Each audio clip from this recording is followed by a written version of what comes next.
আসসালামু আলাইকুম। হ্যালো, ষষ্ঠ শ্রেণীর শিক্ষার্থীরা, তোমরা কেমন আছো? আশা করি তোমরা অনেক ভালো আছো। বাংলা ব্যাকরণ যে তোমাদের বইটি রয়েছে, এই বইটি নিয়ে আজকে আলোচনা করব। তো চলো, আমি আজকে তোমাদের পুরো ক্লাস জুড়েই রয়েছি। আমি আইনুল ইসলাম। শুরু করি। তোমাদের বইয়ে এখানে স্ক্রিনে দেখতে পাচ্ছ যে তোমাদের বইয়ের নাম বাংলা ব্যাকরণ ও নির্মিতি। এখন আমরা এখানে যে দুটি শব্দ রয়েছে, বাংলা ব্যাকরণ, আমি একটা কথা সবসময় বলে থাকি, তোমরা অবশ্যই ভিডিওটি পুরোটাই দেখবে, কারণ আমি আজকে ব্যাকরণ নিয়ে তোমাদের চুলচেরা বিশ্লেষণ করব। ব্যাকরণ কি, কেন পড়তে হবে, খুব ইম্পর্টেন্ট বিষয় রয়েছে এখানে। এই বিষয়গুলো নিয়ে আজকে তোমাদের সামনে আমি আলোচনা করব। তো তোমরা পুরো ভিডিওটি অবশ্যই দেখবে। চলো, ব্যাকরণ কি, কেন পড়তে হবে, এর কি দরকার, সবকিছু আমি আজকে তোমাদের বলে দেব। ব্যাকরণ শব্দের অর্থ হচ্ছে ব্যুৎপত্তিগতভাবে বা বিশেষভাবে বিশ্লেষণ। বিশেষভাবে বিশ্লেষণ। আমি একটা কথা সবসময় বলে থাকি যে যে জানে না ব্যাকরণ তার পড়ালেখা অকারণ। যে জানে না ব্যাকরণ তার পড়ালেখা কি অকারণ, অর্থাৎ অকারণ। অর্থাৎ তোমাকে ভালোভাবে বাংলা পড়তে হলে, জানতে হলে অবশ্যই ব্যাকরণ জানতে হবে। তো ব্যাকরণ ভাষার বিজ্ঞানসম্মত বিশ্লেষণের শাস্ত্র। ব্যাকরণ কি? ব্যাকরণ হচ্ছে ভাষার বিজ্ঞানসম্মত বিশ্লেষণের শাস্ত্র। ভাষা বিভিন্ন উপাদানে গঠিত হয় এবং বিভিন্ন রীতিতে ব্যবহৃত হয়। গঠন ও ব্যবহারের ক্ষেত্রে প্রত্যেক ভাষারই নিজস্ব কিছু নিয়ম শৃঙ্খলা আছে। নিজস্ব কি কিছু নিয়ম শৃঙ্খলা আছে আছে তো এজন্যই আমাদের ব্যাকরণ সম্বন্ধে জানতে হবে। আর আমি আগেই বলেছি, ব্যাকরণ শব্দের অর্থ কি? ব্যাকরণ শব্দের অর্থ হচ্ছে বিশেষভাবে বিশ্লেষণ। এরপরে যে আসো, তোমাদের এরপরে যে রয়েছে ও নির্মিত, অর্থাৎ এর দুটি অংশ, একটি হচ্ছে ব্যাকরণ ও নির্মিতি। নির্মিতি শব্দের অর্থ কি? নির্মিতি কথাটির সাধারণ অর্থ হলো নির্মাণ করা বা কিছু গড়ে তোলা। শিক্ষা, বিশেষত ভাষা শিক্ষার ক্ষেত্রে নির্মিতি একটি বিশেষ ধরনের দক্ষতা। নির্মিতি কি? একটি বিশেষ ধরনের দক্ষতা। ব্যাকরণের পাশাপাশি আলাদাভাবে নির্মিতির শিক্ষা দেওয়া হয়, যেমন তোমাদেরকেও দিয়েছে আমাদের বাংলাদেশ সরকার। তোমাদের যে বইটি আহ, গঠন করেছে, যে স্ট্রাকচারে প্রথমে ব্যাকরণ, এরপরে নির্মিতি দিয়েছে। কেন দিয়েছে? যাতে করে ভাষা শিক্ষার পাশাপাশি তোমরা কিছু লিখতে পারার দক্ষতা অর্জন করতে পারো। এই নির্মিতি শব্দের অর্থ হচ্ছে বা ব্যুৎপত্তিগত অর্থ হচ্ছে যে ভাষা শিক্ষার পাশাপাশি কিছু লিখতে পারার দক্ষতা হচ্ছে নির্মিতি। বিস্তারিতভাবে নির্মিতি বলতে পরপর কয়েকটি ধাপের দক্ষতাকে একসাথে বোঝানো হয়েছে। সেই ধাপগুলো আমি পরবর্তীতে তোমাদের বলবো, শুধু আজকে একটি ধাপ বলি। প্রথম ধাপটি হলো ভাব অনুসারে শব্দ সাজিয়ে বাক্য নির্মাণ করা। তো ওকে, চলো আমরা পরবর্তীতে নির্মিতি এর সম্বন্ধে আরো বিস্তারিত জানবো। এখন আমরা তোমাদের পাঠ্য বইয়ে যে বিষয়গুলো রয়েছে শুরু করি। চলো, এ হচ্ছে তোমাদের পাঠ্য বইয়ের ডিজাইন, প্রসঙ্গ, কথা রয়েছে। এরপরে তোমাদের সূচিপত্র। সূচিপত্র প্রথম সূচিপত্রকে দুই ভাগে ভাগ করা হয়েছে। ক অংশ, এই দেখো, ক অংশ ব্যাকরণ এবং খ অংশ হচ্ছে নির্মিতি। চলো আমরা আজকে ক অংশ শুরু করব। এই ক অংশ ব্যাকরণ। ব্যাকরণের প্রথমে যেটি রয়েছে ভাষা ও বাংলা ভাষা। দেখো, ভাষা, প্রাণী জগতে একমাত্র মানুষের ভাষা আছে।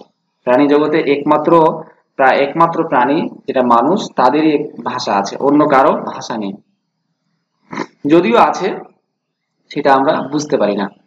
শরীর ও স্নায়ু বিজ্ঞানীরা পরীক্ষা করে দেখেছেন যে ভাষা ব্যবহারের জন্য মানুষের স্নায়ুতন্ত্র, তার মস্তিষ্ক ও অন্যান্য প্রত্যঙ্গ যেভাবে তৈরি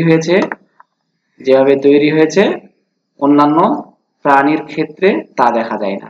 ভাষার সাহায্যে আমরা কি কথা বলি। ভাষার সাহায্যে কি আমরা কথা বলি। ভাষার মাধ্যমে আমরা প্রকাশ করি আমাদের অভিজ্ঞতা, নানা ধরনের আবেগ, বিভিন্ন প্রকার অনুভূতি, যেমন হিংসা, বিদ্বেষ, ভালো লাগা ও ভালোবাসা, ঘৃণা, ক্ষোভ ইত্যাদি আমরা কি প্রকাশ করে থাকি। ভাষার আরো কাজ রয়েছে। ভাষা আমাদের শিক্ষার মাধ্যম। ভাষা কি খুব ইম্পর্টেন্ট কথা। ভাষা আমাদের কি? শিক্ষার মাধ্যম। ভাষা ভাষার সাহায্যে আমরা অন্যের সঙ্গে তর্ক বিতর্ক করি। ভাষা আছে বলেই আমরা একে অন্যের ভাব আদান প্রদান, দুঃখ কষ্ট, ভালোবাসা, হিংসা বিদ্বেষ সবকিছুই প্রকাশ করতে পারি, বুঝাতে পারি, বলতে পারি। তা না হলে কিন্তু আমরা বলতে পারতাম না। তা না হলে আমরা, যখন ভাষা ছিল না তখন এর আগে আহ, প্রথমে মানুষ কি করত? মানুষের বিভিন্ন অঙ্গভঙ্গি করে বুঝাতো। আর যখন সে খাবে তখন খাওয়ার যে অঙ্গভঙ্গি যেভাবে করে বোবারা, ঠিক সেভাবেই মানুষ আগে বোবার মতো কথা বলেছে। তো ভাষা আসার পরে এখন মানুষ আহ সেটি বুঝতে পারতেছে ভালো করে। ভাষাকে দেশ গঠনের হাতিয়ার হিসেবেও গ্রহণ করা হয়।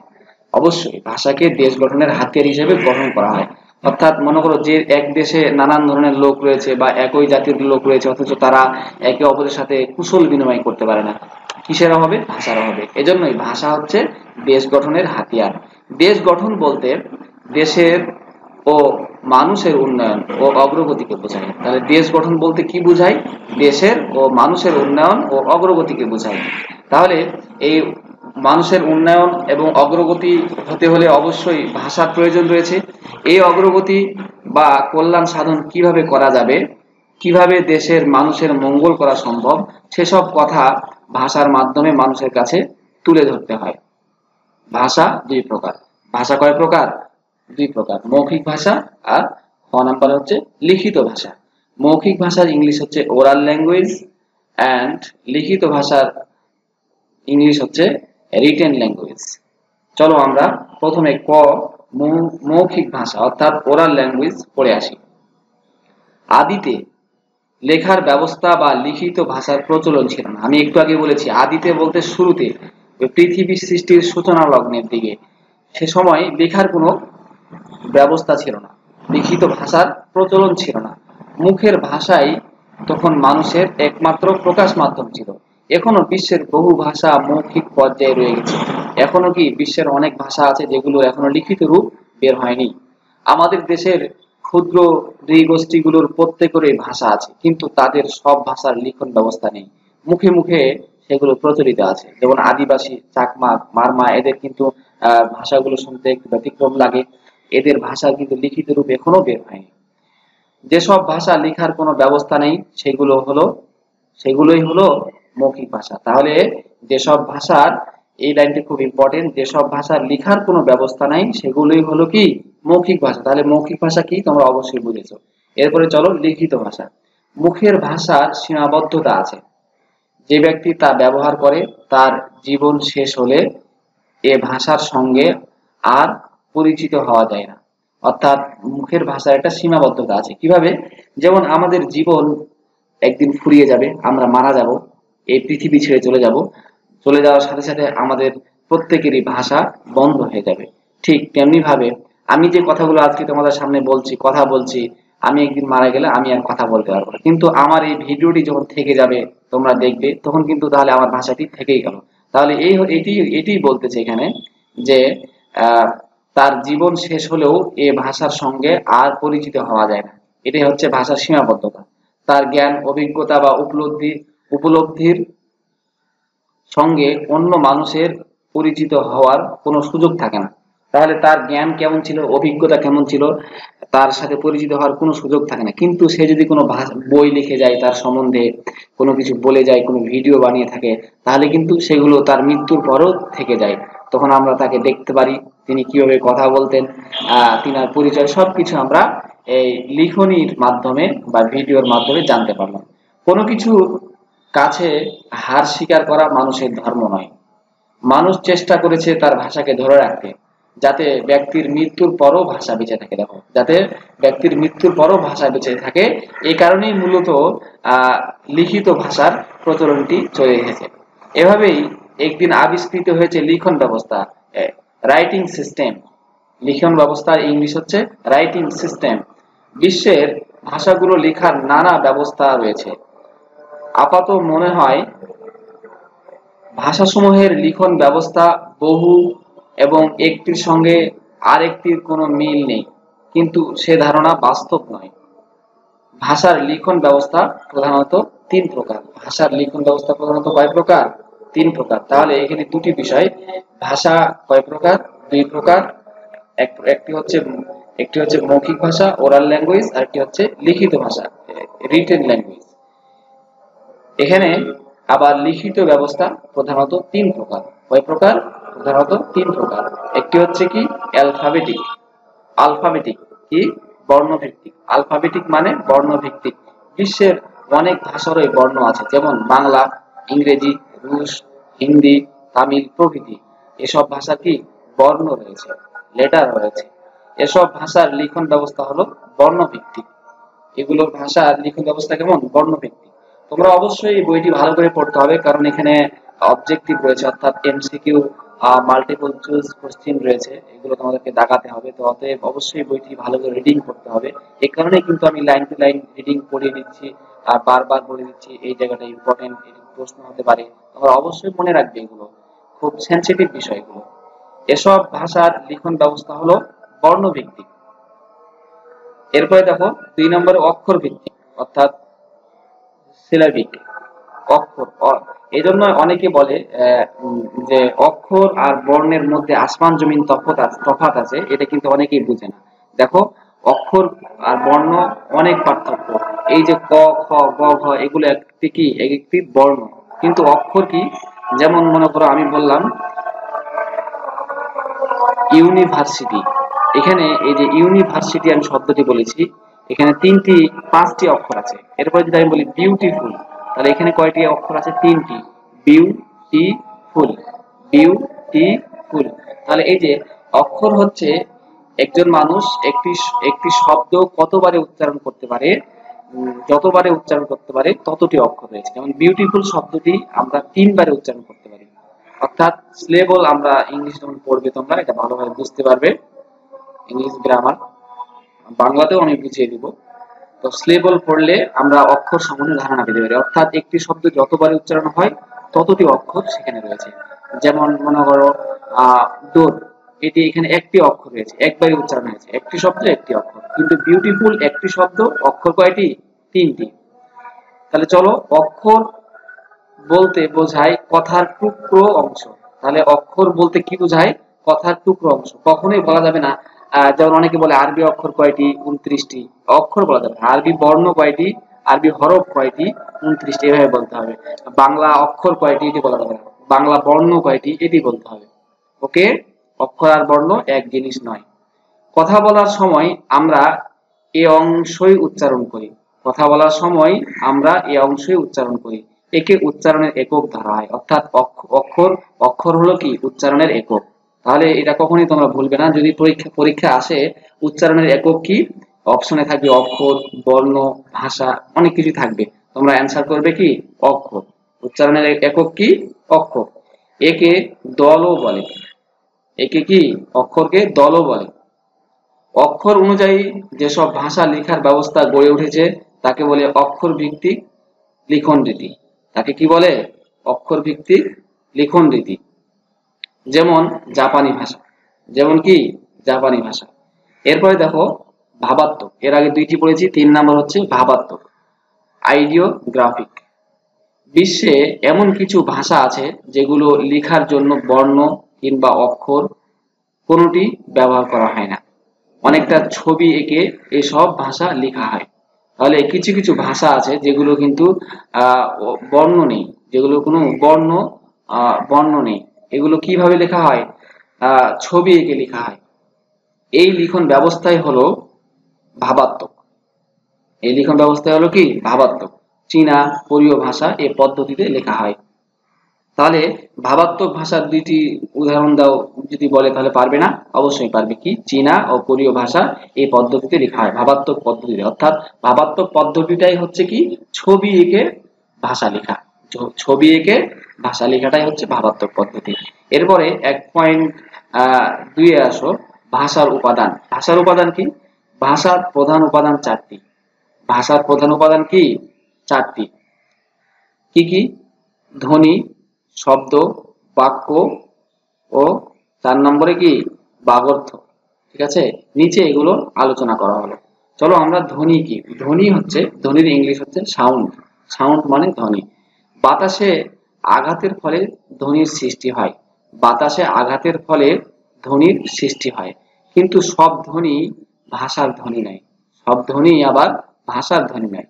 ভাষায় তাকেই ধ্বনি হিসেবে গ্রহণ করা হয়েছে, যা বাকযন্ত্র এর সাহায্যে তৈরি। ভাষায় তাকেই ধ্বনি হিসেবে ধরা হয়েছে, যেটি বাকযন্ত্রের সাহায্যে তৈরি হয়েছে। বাকযন্ত্র ইংলিশ হচ্ছে কি স্পিচ অর্গানস। Speech organs. বাকযন্ত্রের ক্ষমতা অসীম। এর সাহায্যে আমরা পশু পাখির ডাক থেকে নানা রকম ডাক ডাকতে বা অনুকরণ করতে পারি, কিন্তু এসব ভাষার ধ্বনি নয়। এসব কি ভাষার ধ্বনি নয়। ভাষার ধ্বনি শুধু বাকযন্ত্রের সাহায্যে উৎপাদিত হলে চলবে না, তাকে অবশ্যই অর্থপূর্ণ হতে হবে।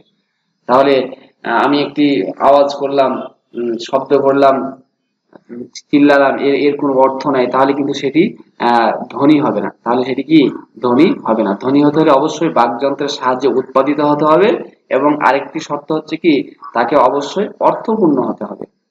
পশু পাখির ডাক কিংবা এ জাতীয় কোনো ডাককে আমরা বলি আওয়াজ, নয়েজ।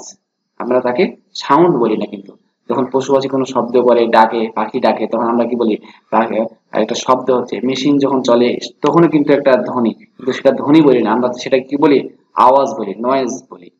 তাহলে নয়েজ অর্থাৎ নয়েজ শব্দের অর্থ হচ্ছে আওয়াজ, আর সাউন্ড শব্দের অর্থ হচ্ছে ধ্বনি।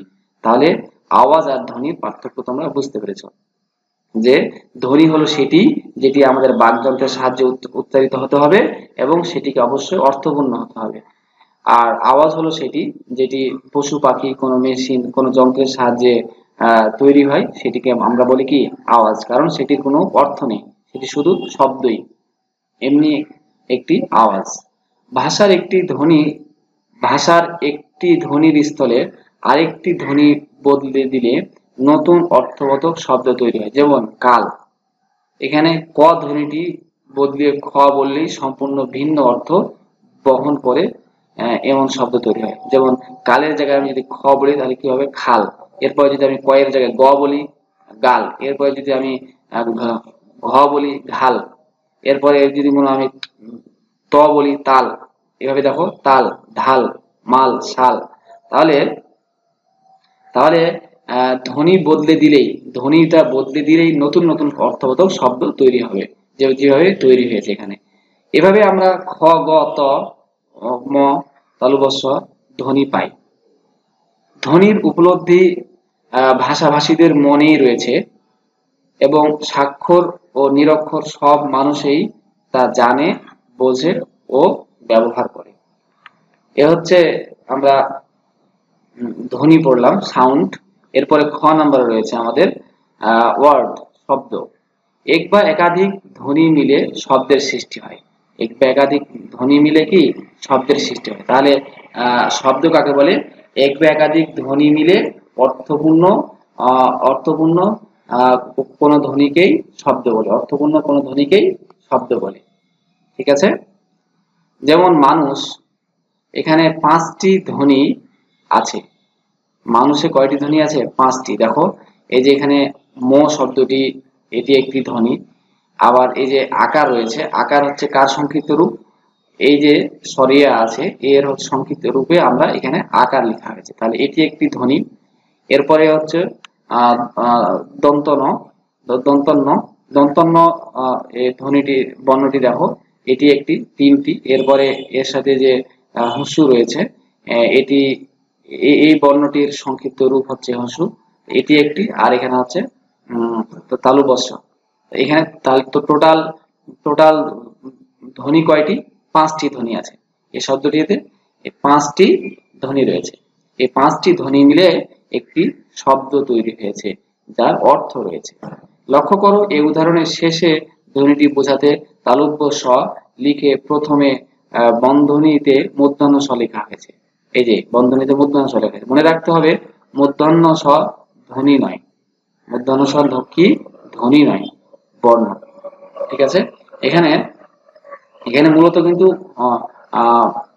এখানে ধ্বনি নয় কোনটি, মূর্ধন্য ষ ধ্বনি নয়। মূর্ধন্য ষ হচ্ছে কি একটি বর্ণ, কিন্তু উচ্চারণ আসলে কিন্তু তালব্য শ হয়ে থাকে। তালব্য শ হচ্ছে কি ধ্বনি। আর মূর্ধন্য স ধ্বনি নয়, ওটি কি বর্ণ। এরপরে দেখো সেন্টেন্স, বাক্য। বাক্য বলতে কথা বা বচন, স্পিচকে বোঝায়। ভাষার উপাদান হিসেবে ধরলে বাক্যের স্থান তৃতীয়। ভাষার উপাদান হিসেবে ধরলে কি বাক্যের স্থান কত?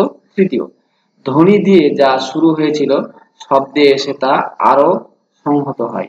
বাক্যে এসে পরিপূর্ণ না হলেও এটি অনেকটাই পূর্ণতা পায়।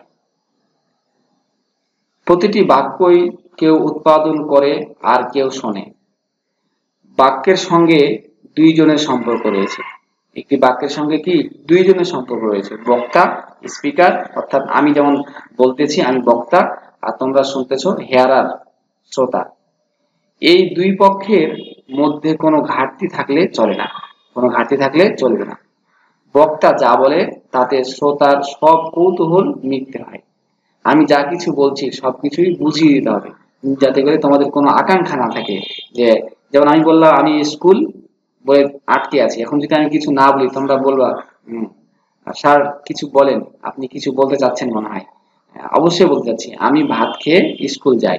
এইভাবে আমি ভাত বলে চুপ করে থাকলে তোমাদের একটি আকাঙ্ক্ষা থেকে যায়। সেটি এখানে বলছে যে তাদের মধ্যে ঘাটতি থাকলে চলবে না, সব কৌতূহল যেন মিটে যায়, এরকম একটি ব্যাপার থাকতে হবে।